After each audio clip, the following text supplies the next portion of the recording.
साबिक सदर आसिफ अली जरदारी दुबई रवाना, नवाज शरीफ से मुलाकात का इम्कान। जराये के मुताबिक आसिफ जरदारी खसूसी तैयारी के जरिए कराची से दुबई रवाना हुए।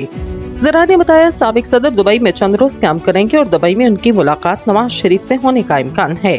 दूसरी जानिब मुस्लिम लीग नून के कायद और साबिक वज़ीर आज़म नवाज शरीफ भी दुबई में मौजूद हैं और वो गुज़िश्ता रोज दुबई पहुंचे थे। नवाज शरीफ को दुबई हुकूमत की जानिब से खसूसी प्रोटोकॉल फराहम किया गया। जराये का कहना है, पाकिस्तानी सियासत का मरकज अभी दुबई रहेगा, जिसके लिए कई सियासी रहनुमाओं की दुबई आमद का इम्कान है।